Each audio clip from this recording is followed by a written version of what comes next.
Testimonio de fe y conversión, crecimiento espiritual, experiencias vividas, milagros, son temas que nos llevan a una reflexión profunda de lo que significa verdaderamente caminar con el Señor. Muy buenos días, mi nombre es Williams. Bienvenidos a la primera entrevista de nuestro proyecto Testigos de la Gracia.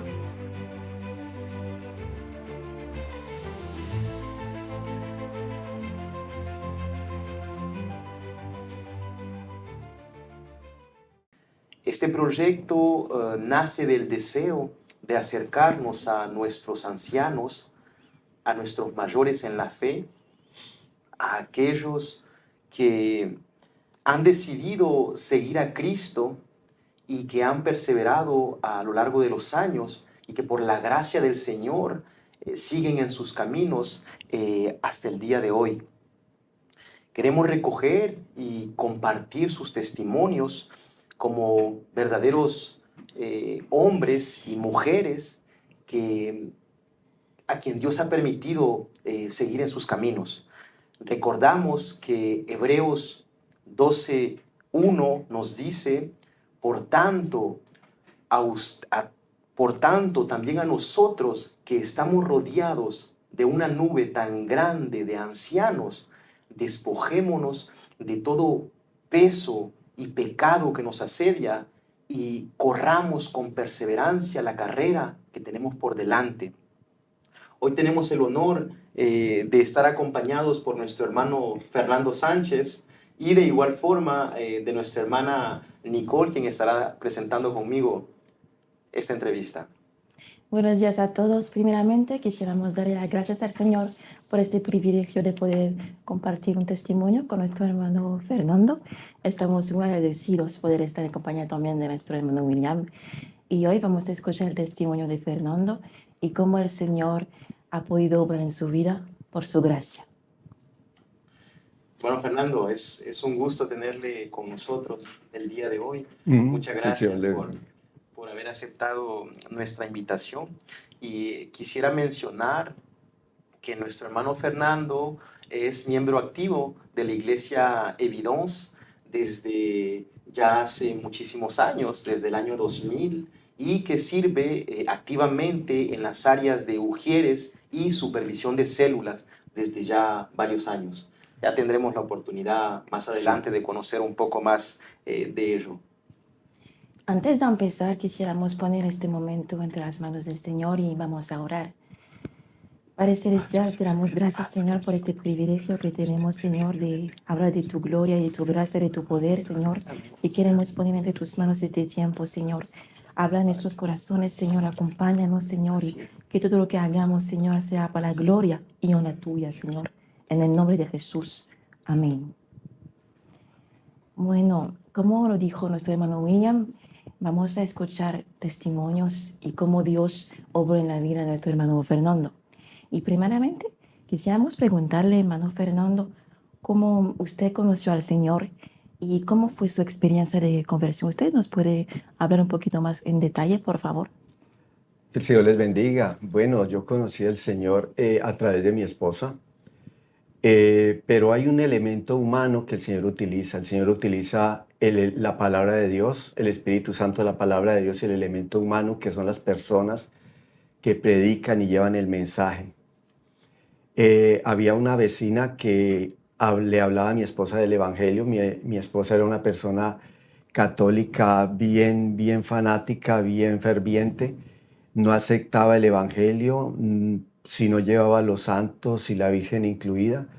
Esta vecina constantemente la visitaba, pero ella la rechazaba constantemente y llegaba el momento en que cuando llegaba la Semana Santa, ella era muy activa en todas las actividades de la parroquia, en las procesiones, hablaba con el cura para que parara la procesión en la casa, ponía la imagen de la Virgen allí y llegaba esta vecina y le hablaba del Salmo 115 que dice que tienen pies y no andan, tienen boca y no hablan, tienen nariz y no huelen. y semejante a ellos son los que los hacen y los que creen en ellos. Y eso desde luego le caía bien, bien duro a ella, y sin embargo ella sabía. Yo en realidad no le ponía mucha atención a eso, y sin saber que era el Señor que estaba tocando la puerta a través de esta persona, nos estaba llamando a que creyéramos en Él. Luego vino una situación en la familia bastante grave, una enfermedad mortal de mi esposa. Casi la pierdo, estoy a punto de perderla, que la llevó a ella a aceptar al Señor. Sin embargo, mis hermanos, yo era muy renuente en creerla porque yo le veía, como le decía yo, Marlene, ¿usted ahora en qué se va a meter? Porque usted siempre ha sido fanática en todo, ha sido ferviente en todo, y ahora con esta nueva fe, nueva creencia, y yo pensaba, ¿será que es genuina? ¿Será que es un arrebato? ¿Qué será lo que pasa? Y constantemente empecé a ver un cambio en ella. Mis hijas también fueron cambiando y fueron dándose esas situaciones que en realidad yo no sabía cómo actuaba Dios, si era a través de situaciones. Yo sé que hay personas que no creen en los testimonios, y estoy seguro por dos cosas: porque si no creen los testimonios, no tanto es porque sean incrédulos, sino porque nunca les pasa nada. Nunca les pasa nada. Nosotros no sabemos por qué a todo el mundo el Señor nos sana, pero el Señor sana, así como el Señor salva. Y son las decisiones de Él, y Él tiene un propósito para cada vida, sea a través de una situación difícil de enfermedad, una situación difícil económica, cualquier cosa. Clama a mí y yo te responderé. Y es muchas veces que es esas situaciones que se utiliza para que nosotros nos acerquemos a Él y podamos creer en el Evangelio. Entonces, esa fue una manera como el Señor fue llegando a nuestra casa a través de esta persona y a través de esa grave enfermedad que le pasó a mi esposa. Y poco a poco fue el Evangelio llegando a mi corazón, a nuestra vida, y a través de muchas experiencias, de muchas cosas que más adelante contaré, en el cual se va abriendo la luz en nuestra vida, la luz de Cristo. Amén. Gracias por compartirnos un poquito más. Pudimos escuchar que varias personas estuvieron en su vida para que usted pudiera conocer a Cristo. Pero ¿cuál fue el momento más impactante en el cual usted tomó la decisión de seguir a Cristo? Sí, lo más curioso, mis hermanos, es que la gente siempre habla de una decisión, como decir, yo voy a hacer esto a partir de hoy. El caso mío no fue así, sino que fue algo que fue dando de una manera sin darme cuenta. Lo que antes no me molestaba, ya lo rechazaba. Y le cuento una cosa a mis hermanos, resulta de que yo tuve una situación bastante difícil. Yo, por evitar un accidente, me lesioné la columna. Unos amigos estaban subiendo algo de cemento muy pesado a un camión y les cogió ventaja y se les vino, y yo intervine allí y quedé con una lesión en la columna. Visité un médico, me hizo unos exámenes y me dijo, usted tiene una hernia en la columna vertebral. Me vio un especialista, me tomaron escáner, todos los exámenes, y me dijo, usted tiene que operarlo. Y yo me sentí muy angustiado porque precisamente en la empresa donde yo trabajaba, un muchacho que llevaba años trabajando con nosotros se lesionó la columna, estuvo enyesado por mucho tiempo y a la final lo despidieron, perdió el trabajo y quedó indicapé para trabajar. Entonces yo me rehusaba a hacerme operar. Y me pasaba algo que me caía en la calle. Una vez me caí en una parte bajándome de un bus y me agarré de una ventana, y ahí es donde yo empiezo a clamarle a Dios. En esas situaciones empiezo a decir, Dios mío, ayúdame, yo no puedo hacerme operar. Yo empecé a clamarle, y yo seguía con ese dolor horrible. Y es una historia que yo llego aquí a Francia, porque ya más adelante hablaré de eso, y justo, mis hermanos, empiezo a trabajar en algo que no debería hacer, que es en el piso, pegando cosas en el piso. Y era ese dolor tremendo, y yo todo el tiempo, Señor, ayúdame, dame la fuerza, dame la sanación, constantemente clamándole en medio de ese dolor. Y con ese miedo y esa inseguridad que yo caminando no sabía dónde me iba a dar esa punzada, que me iba a sentar en la calle o me iba a caer. Entonces andaba yo a veces cerca de donde hubiera algo en que agarrarme, pero yo tenía que trabajar, tenía que hacer así. Y llegó el momento en que tuve la manera de ir donde un médico, tuve la manera de que me examinaran acá y sencillamente, increíblemente, el médico dijo, usted no tiene hernia discal, usted no tiene, y le dijo, me hicieron ecografías en Colombia, me tomaron radiografías y me dijo, no, usted ya no tiene hernia discal. Y luego me vio otro médico y le comenté y me dijo, no, usted no tiene hernia discal. Y ahí fue donde yo empecé como a ver que la mano de Dios estaba en nuestra vida a través de haber salvado a mi esposa de algo horrible, porque yo tuve una experiencia bastante fuerte, donde prácticamente me pusieron la vida de mi esposa en mis manos, con firmar o no firmar un papel. Y luego esto que pasó, y entonces dije yo, Dios es bueno, y me di cuenta que Él quería algo conmigo, que Él quería algo con mi familia. Y mis hijas se convirtieron, y me acordaba del carcelero, ¿no? Será salvo tú y tu casa. Yo sé que eso era para el carcelero, pero a nosotros y a muchos hermanos que han tenido el privilegio de que toda su familia venga a la fe, es un privilegio realmente eso, mis hermanos. Amén. Usted a testificar habló de miedos, inseguridades, y hay un versículo bíblico que ha sido una guía, una fuente de esperanza en su caminar con el Señor.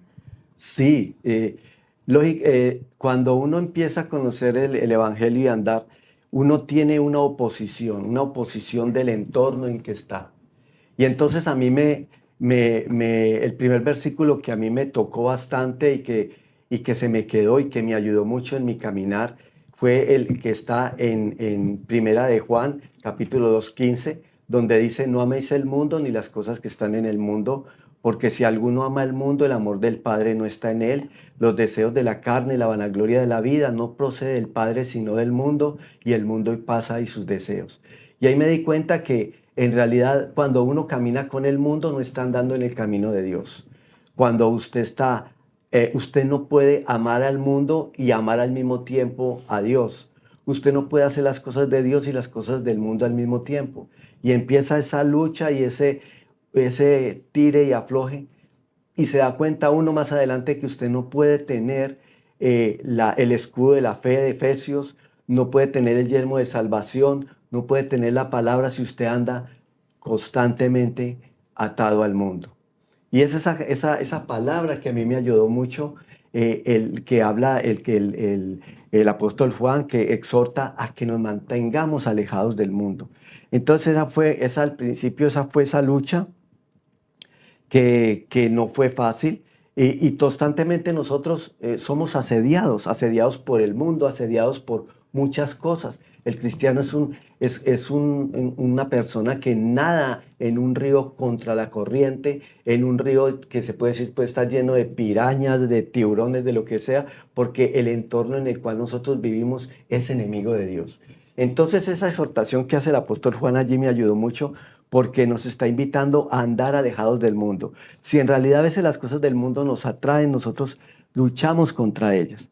Entonces ese fue un versículo que a mí me ayudó mucho cuando me empecé a luchar en contra de las cosas, que a veces podemos resbalar, podemos caer, pero tenemos que seguir constantes y perseverantes, puestos los ojos en Jesús. Y es a través de luchar contra el mundo. Y justamente, ¿no?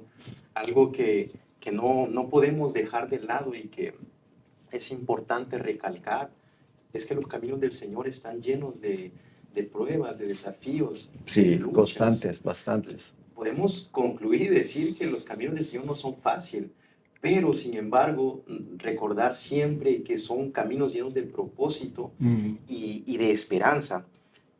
Sí. En Hechos 14:22, Pablo nos dice, es necesario que a través de muchas tribulaciones inevitables entremos en el reino de Dios. Entonces, sabemos que las pruebas forman parte natural de Él.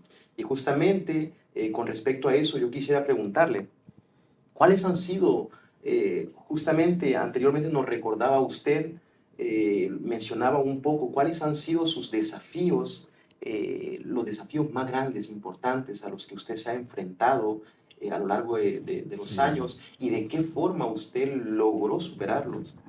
En realidad, mis hermanos, son muchos los desafíos, muchas las cosas a superar en la vida cristiana. Hubo una situación que a mí me entristeció mucho y a mis hijas y a mi esposa. Resulta de que después de que ella aceptó al Señor, mis hijas aceptaron al Señor y yo seguía como incrédulo durante mucho tiempo con eso. Y, y- y el día que ellos se fueron a bautizar, un día antes del bautizo, donde ya iba yo a participar en un bautizo. La iglesia hacía los bautizos en un río, en una parte que llamaba Río Paila. Era algo muy hermoso, era algo parecido a lo que se hacía como cuando se bautizó el Señor, se sumergían todos en el río. Había gente que iba inconversa a ver los bautizos. ¿Y cómo le parece que pasó algo que fue bien difícil para mí? Yo, durante mi vida secular, yo era una persona que era de mucha, yo nunca fui alcohólico, ni consumí drogas, ni nada de estas cosas, pero yo era un hombre de fiesta, yo era un hombre de baile, de fiesta y de moteles. Esa era mi vida secular.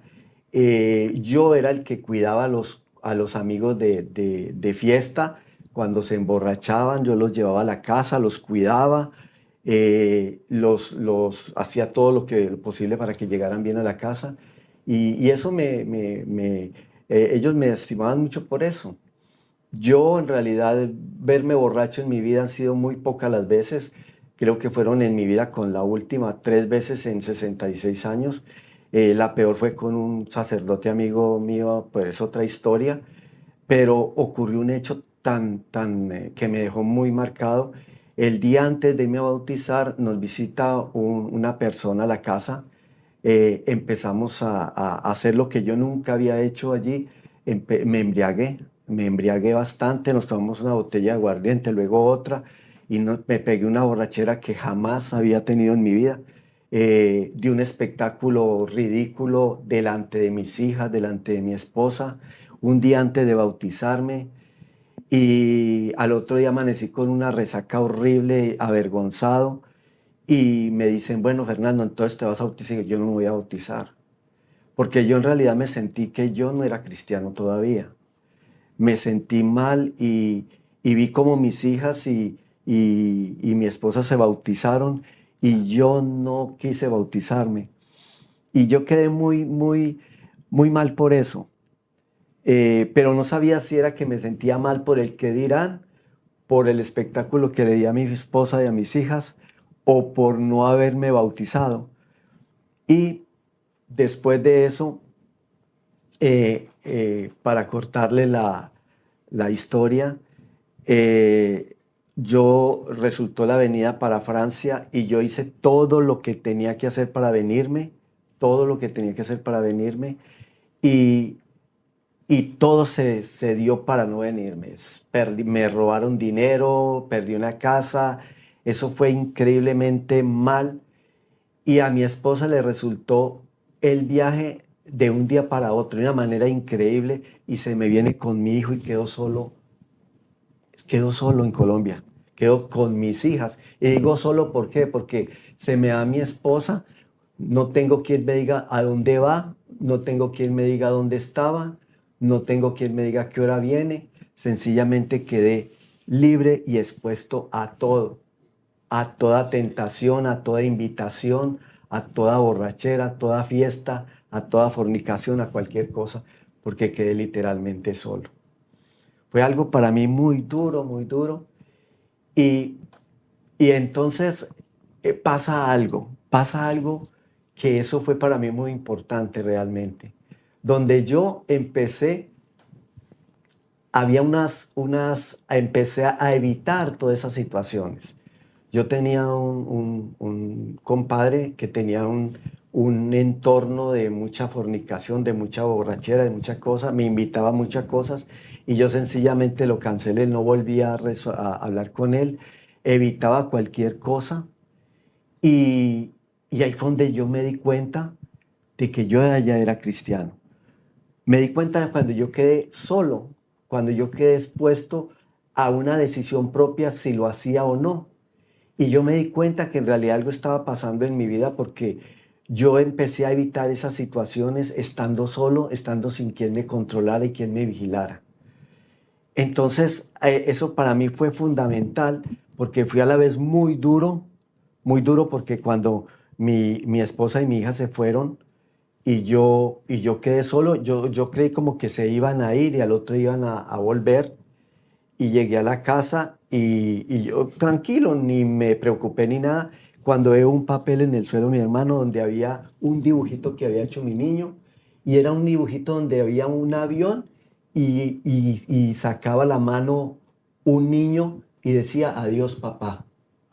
Cuando yo vi eso, mi hermano, me dio una crisis tan horrible que yo nunca en mi vida había llorado tanto. Nunca en mi vida había llorado tanto. Cuando, cuando tocaron la puerta y yo no sabía si abrir la puerta o no, llegaron mis hijas con unos hermanos, unos jóvenes de la iglesia, me consolaron, me abrazaron y casi no paro de llorar. Entonces para mí eso fue fundamental porque ahí me di cuenta de que yo ya era cristiano. El hecho de haber quedado expuesto y que y que haya sentido la convicción de pecado a través del Espíritu Santo, donde yo trataba de evitar esas cosas, donde dejé de relacionarme con esas cosas, entonces ya di que era el momento de entregar la vida al Señor. Hermano Fernando, ¿cómo usted ha visto la mano de Dios obrando en su vida a lo largo de estos años? Justamente de esos años y luego, una vez que usted empieza a caminar de forma firme en los caminos del Señor. Sí, yo vi la mano, para volver un poquito atrás, ahí fue donde yo primeramente vi la mano del Señor. Hay un versículo que a mí me gusta y que tiene mucho que ver con lo que me pasó cuando yo quedé expuesto allí. Y está está allí en el Salmo 37:23, en la traducción lenguaje actual, dice, cuando Dios le agrada la conducta de un hombre, lo ayuda a mantenerse firme. Tal vez tenga tropiezo, pero no llegará a fracasar porque Dios le dará su apoyo. Dios me dio el apoyo. El apoyo, no me sentí solo. No me sentí solo. Estando solo, no me sentía solo. Y eso para mí fue muy importante, donde se manifestó esta situación es a través de esta palabra que dice que Él no nos dejará solos. Amén.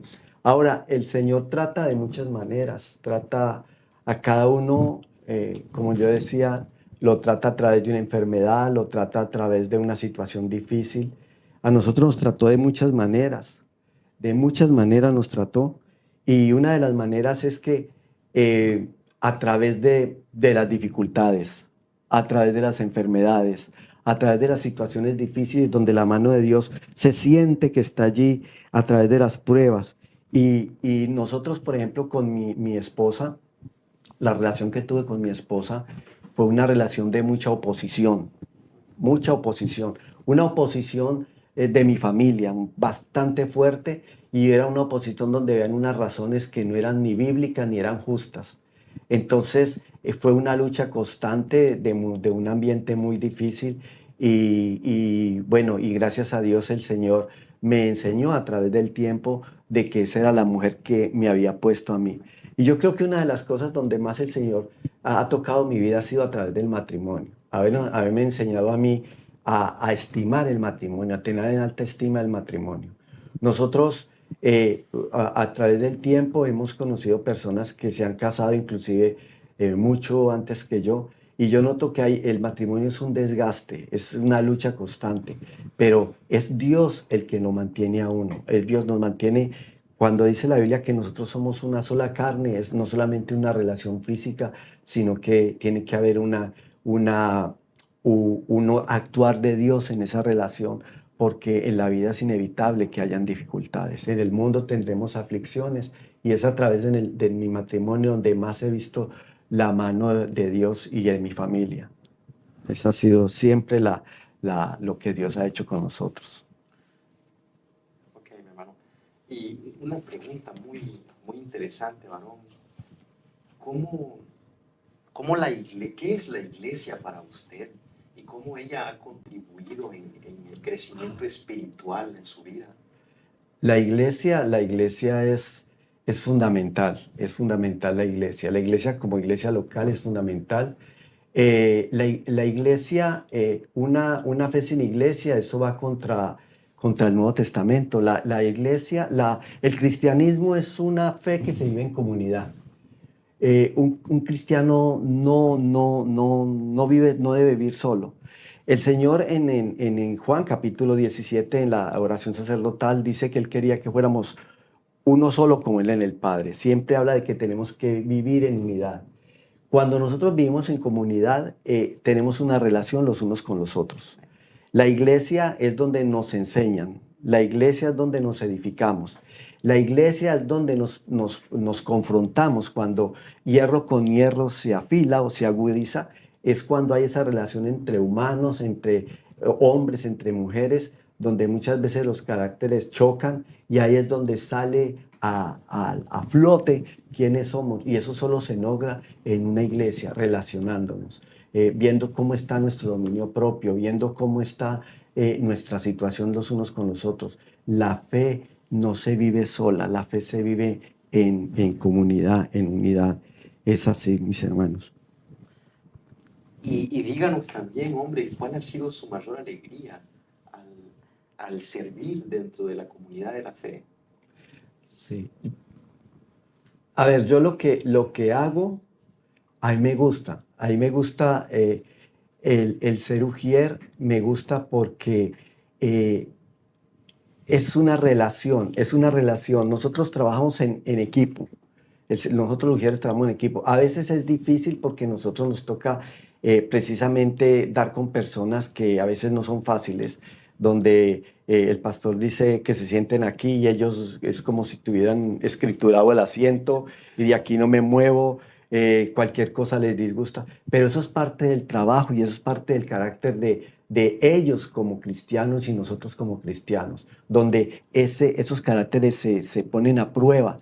Y el hecho de que nosotros seamos un equipo hace de que tal vez a veces nos equivoquemos y todo, pero ahí a través de la hermana Leni y todos nosotros tratamos de hacer las cosas lo mejor posible y darnos cuenta de que estamos sirviendo a Dios.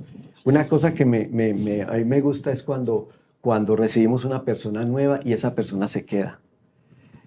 Yo me acuerdo que recibimos una vez una pareja de la iglesia y ahora está sirviendo en la iglesia activamente, y eso es un gozo porque nosotros somos parte del trabajo de Dios. Entonces eso a mí me produce mucho gozo, me produce mucha satisfacción, el hacer la obra de Dios, el trabajar en equipo, no ser porque la iglesia, como le digo, es un trabajo en familia, en comunidad, es así. Bueno, gracias, hermano. La palabra de Dios nos relata muchos eventos donde Él se manifiesta con poder. ¿Y usted nos podría compartir una experiencia que haya marcado su vida, por favor? Oh, eh, a mi esposa en una ocasión, eso es algo que me empezó a mí a marcar bastante. Eh, Ella tuvo una hemorragia que no cesaba. Nosotros estuvimos donde el médico tuvo en 3 días, tuvo 4 consultas médicas y, y el médico fue incapaz de parar esa hemorragia. Entonces nos mandó al hospital y nosotros fuimos allí y ella entró a urgencias y entonces escucho que dice la que estaba allí, paciente con un aborto, dijo así. Y yo me quedé pensando, con un aborto, pero si ella nunca me dijo que estaba embarazada. Y se la llevaron y eso quedó ensangrada esa camilla, el suelo. Yo decía, pero ¿qué pasa acá? Cuando a los minutos regresan con ella otra vez. Y entonces dicen ella no tiene un aborto, ella tiene un dengue hemorrágico severo. Yo me quedé así y me dijeron que esperara. Yo me quedé esperando en una parte. Cuando veo venir el médico, no recuerdo cuánto tiempo pasaba, vi venir el médico y me dice esto, Le digo, ¿cómo está mi esposa? Usted me dijo, ¿usted es el esposo de la paciente que entraron? Y dije, sí. Le digo, ¿cómo está mi esposa? Y me dice, se nos va. Sencillamente dijo, se nos va. Yo sentí una cosa porque yo tenía, eso fue en el 91. Esa fue la primera cosa que a mí me marcó y yo dije, ¿cómo que se nos va? Y dije, se nos va.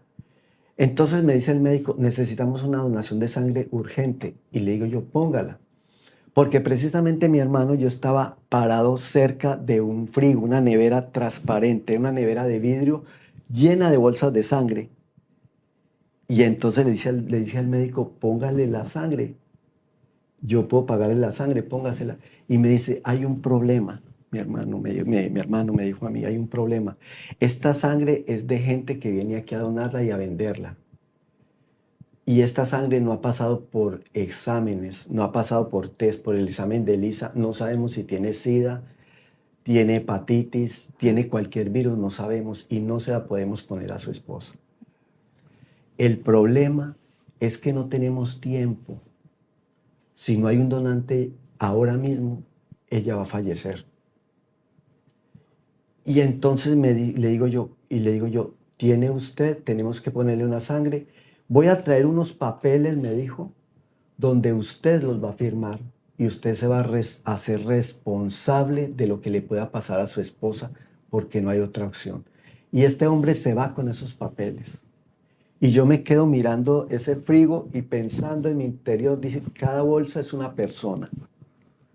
Y yo, mis hermanos, a mí se me vino a la memoria algo que me tocó ver cuando meses antes yo había venido allá a ese hospital a reclamar un examen y precisamente estaba empezando una persona mayor en una báscula, lo estaba empezando. La señora antes de atenderme a mí lo estaba pesando, yo estaba escuchando lo que hablaban. Era una persona mayor, parecía un indigente. Y le dice ella, que a mí no se me olvida, le dice, yo a usted lo he visto acá. Y él le dice, no, señora, yo no he venido acá y usted ha venido acá. Usted está muy mayor para donar sangre y yo lo veo a usted muy flaco. Usted yo no creo que dé el peso. Se sube a la báscula cuando ella le ve el saco y tenía tremendas piedras en los bolsillos.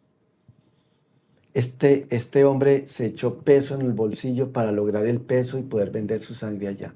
Eso hace tiempo, no sé si se hará hoy en día. Y eso se me vino a la mente y yo dije, ¿de quién será la sangre que le van a poner a mi esposa? Y darme cuenta de que yo iba a autorizar que le pusieran esa sangre o se me iba a morir. Iba a quedar vivo. El médico fue claro, se va a morir. Y justo cuando el hombre venía con esos papeles que yo tenía que firmar, en medio de mí, estaba totalmente distraído con mi cabeza en otro lado, una persona que, no voy a decir que apareció, pero yo no vi cuándo entró, me dijo lo que yo estaba pensando, me dijo, oiga señor, yo le puedo dar la sangre que necesita su esposa. Yo soy el tipo de sangre de su esposa. Porque él me preguntó la sangre o positivo y entonces le dije yo, ¿cuánto vale? Y me dijo, yo no se la vendo, se la regalo. Usted me está viendo a mí aquí, soy una persona seria, soy una jefe de enfermeras de un hospital de un municipio acá.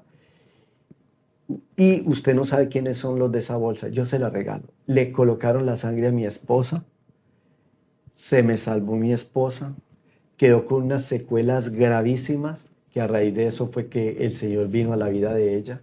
Y a mí me quedó marcado eso.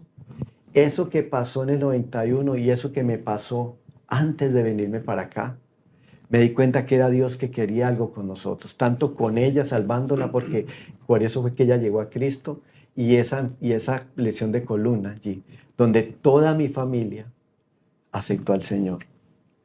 Y llegamos aquí, y aquí fue donde yo me bauticé y empecé a conocer del Señor, aquí en Evidence.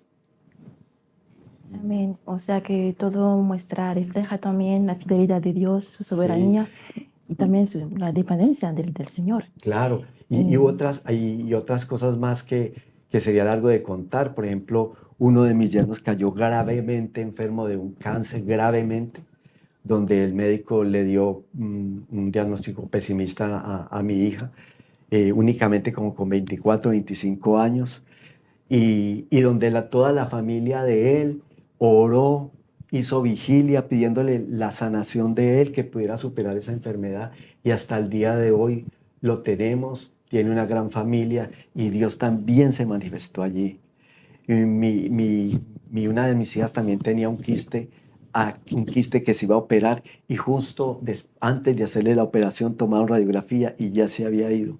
Entonces, yo les digo, hermanos, hay gente que no cree en las sanaciones, dicen que son cosas que ya pasaron, pero ¿qué impide que Dios haga algo si quiere hacerlo?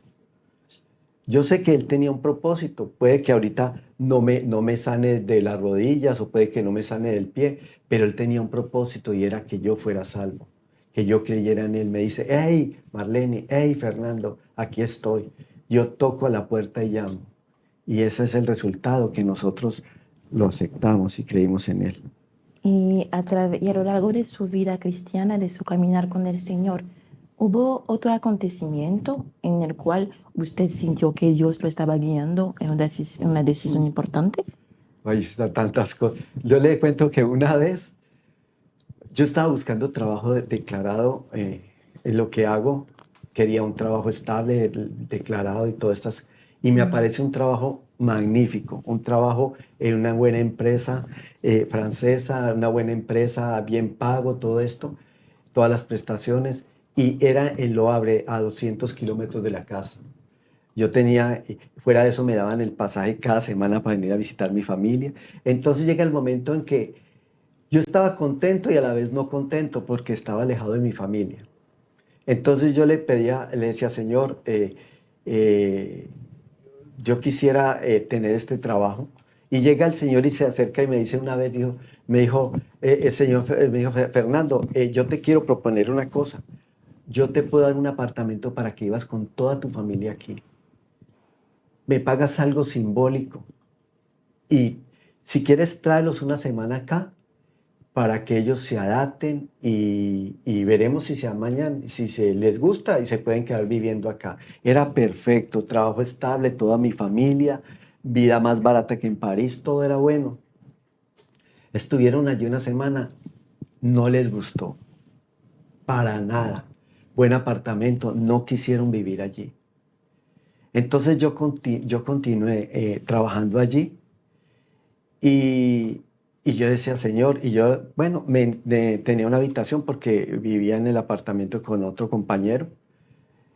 Y resulta de que yo decía, dame una señal, renuncio, me voy para París, me renuncio, me quedo acá.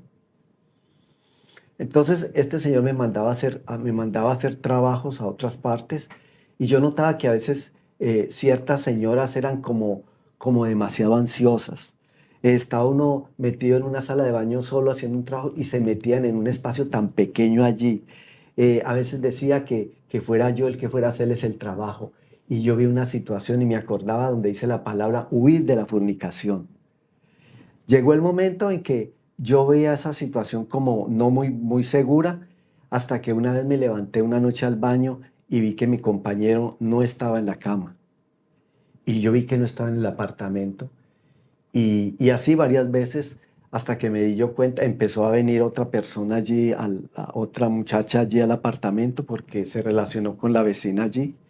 Entonces vi yo la respuesta del Señor, huir de la fornicación.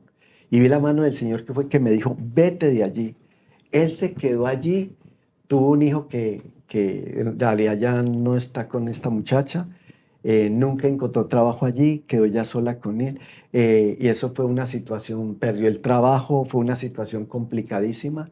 Y entonces a veces Dios le habla a uno a través de situaciones donde le dice a través de la palabra huir, huir, y donde hay que cuidarse uno mismo y cuidarse la familia. Es una situación donde yo vi que el Señor me dijo, vete de allí, deja esa situación, no te expongas, cuídate. Entonces es una de las cosas de tantas donde yo he visto que la mano del Señor ha estado en esta De los vida. momentos en los que ha Sí, visto la sí, dirección de Dios claramente. que le dice, vete de allí. Hermano Fernando, después de todo lo que nos ha compartido, testimonio de fidelidad, milagros y dirección divina, no podemos dejar de mirar también el contexto en el que hoy vivimos.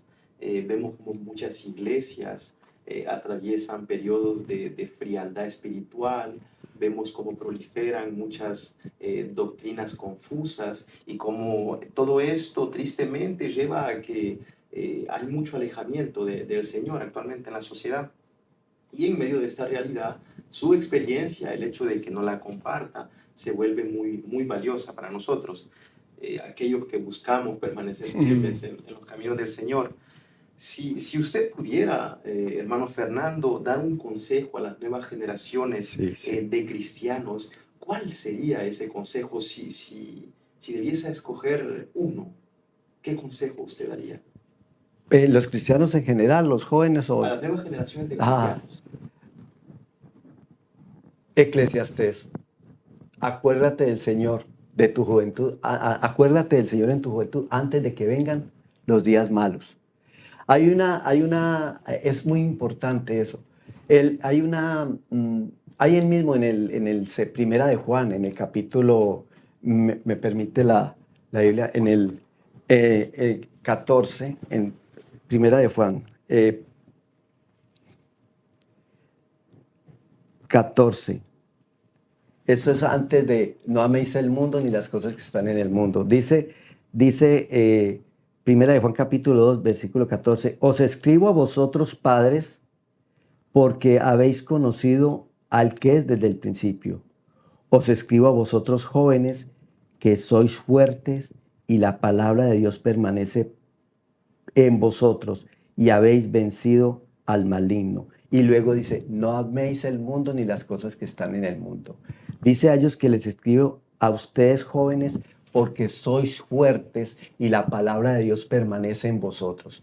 ¿Qué les estoy diciendo a los jóvenes? A los jóvenes que están empezando a conocer al Señor. No solamente no olvidarse del Señor mientras son jóvenes, porque jóvenes no van a ser siempre, sino que la palabra tiene que permanecer en nosotros, en ellos, para que nosotros podamos vencer el mundo.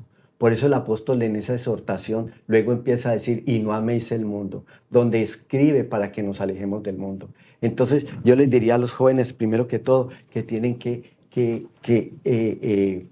buscar de Dios, mantener esa relación con Él, mantener esa palabra viva en sus corazones. Y hay algo que es muy importante que yo les diría, es con quién se relaciona.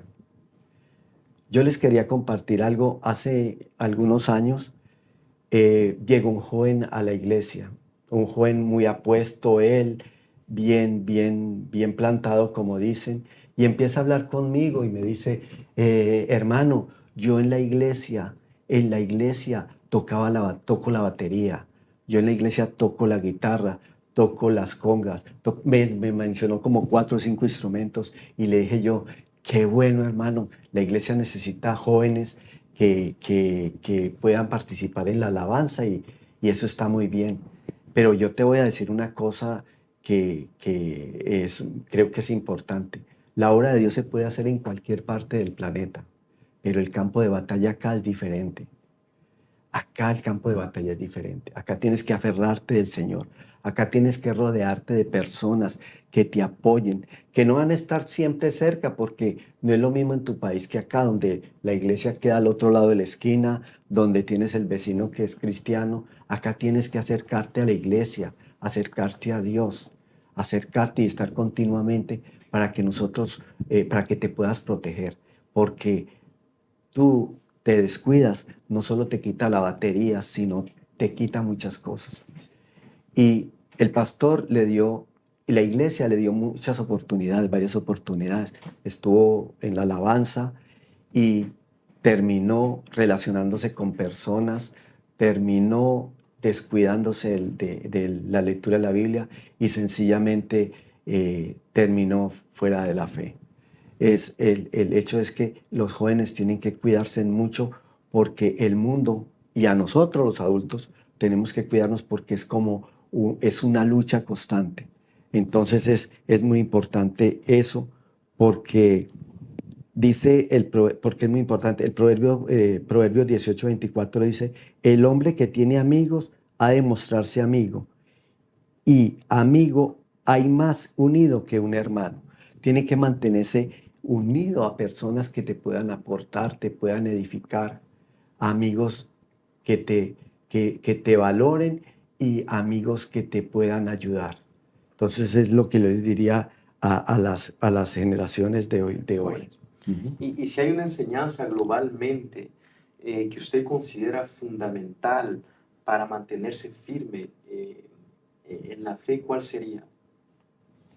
Mantenerse firme en la fe. Es muy importante eso. Es muy importante eso. Es una continua. Para caminar con Dios como Enoc, hay que tener una comunicación y una búsqueda constante de Dios. Porque yo les ponía el ejemplo todos tenemos dificultades. Yo las tengo y las he tenido y las he superado muchas y continúo, pero yo busco y busco a través de mi esposa, porque es muy importante. Por ejemplo, ella había hablado de que mi esposa, Dios se ha manifestado mucho en nuestra vida y en mi matrimonio.